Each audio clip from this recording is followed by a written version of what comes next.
இப்போ இருக்க வெயிலில் நம்ம வந்து எப்படா கிச்சன்லேருந்து வரலான்னு தோணும்ல, எனக்கும் அப்படி தான் தோணுது. டின்னர் வந்து நம்ம ஈஸியாக செய்கிற மாதிரி இட்லி, தோசை, சட்னி, சைட் டிஷ்ஷுன்னு தனித்தனியாக செய்யாமல் ஒன்றா செஞ்சு ஒரு சூப்பராக ஒரு டின்னர் செய்யலாமா? வாங்க நம்மளும் ரெசிபிக்குள்ளே போகலாம். இது நீங்களும் ட்ரை பண்ணி பாருங்கள். கண்டிப்பாக இந்த டிஃப்ரெண்ட்டான ஒரு டின்னர் ரெசிபி வந்து உங்கள் வீட்டில் இருக்கவங்க எல்லாருக்குமே பிடிக்கும். ட்ரை பண்ணிவிட்டு எங்களுக்கு ஃபீட்பேக் ஷேர் பண்ணுங்கள்.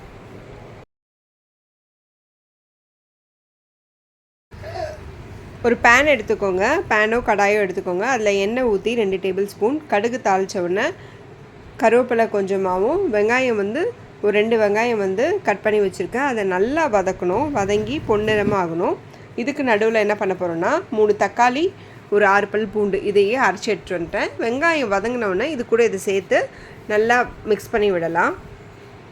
இது வந்து மிக்ஸ் பண்ணி நம்ம மூடி போட்டு வச்சிடணும். அதுக்கப்புறம் 2 மினிட்ஸ் கழித்து ஓப்பன் பண்ணி கொஞ்சமாக மஞ்சத்தூள், 1 ஸ்பூன் மிளகாத்தூள், 1 ஸ்பூன் தனியாத்தூள், கல்லுப்பு இல்லை சால்ட் உப்பு சேர்த்துக்கோங்க. சேர்த்துட்டு இதையும் நல்லா வதக்கிடுங்க. வதக்கிட்டு தண்ணி எதுவுமே ஊற்ற வேணாம். அப்படியே நம்ம மூடி போட்டு சிம்லேயே ஒரு 5 மினிட்ஸ் வச்சிடலாம்.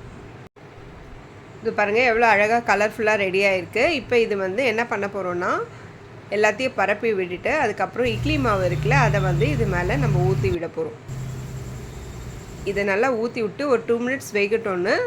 உங்களுக்கு ஆப்ஷனல் முட்டை வேணும்னா நீங்கள் முட்டை 2 உடச்சி ஊற்றிக்கலாம். இல்லைன்னா நீங்கள் அப்படியேவும் சாப்பிட்லாம். மேலே கொஞ்சமாக பெப்பரும் கொத்தமல்லியும் ஸ்ப்ரெட் பண்ணி விட்டுட்டு திருப்பியும் இதை மூடி போட்டு ஒரு 5 மினிட்ஸ் அப்படியே வேக விடுங்க. அப்போ தான் இது வெந்து வரும். இது அழகாக வெந்து வந்தோடனே நீங்கள் வந்து இதை கட் பண்ணியும் சாப்பிட்லாம். அப்படி இல்லைன்னா அப்படியே நீங்கள் ஒருத்தருக்கு எடுத்தோ சர்வ் பண்ணலாம். அது வந்து உங்களோட விருப்பம். இந்த டிஃப்ரெண்ட்டான ரெசிபி வந்து நிஜமாகவே ரொம்ப சூப்பராக இருந்ததுங்க. எனக்கு நல்ல ஃபீட்பேக் கிடச்சிது வீட்டிலேருந்து. நீங்களும் ட்ரை பண்ணி பார்த்துட்டு கண்டிப்பாக உங்கள் வீட்டில் எல்லாேருக்கும் நல்ல ஃபீட்பேக் கொடுப்பாங்க. பார்த்துட்டு எங்களுக்கு சொல்லுங்கள். எங்கள் சேனல் லைக் பண்ணுங்கள், ஷேர் பண்ணுங்கள், சப்ஸ்கிரைப் பண்ணுங்கள். தேங்க்ஸ் ஃபார் வாட்சிங்.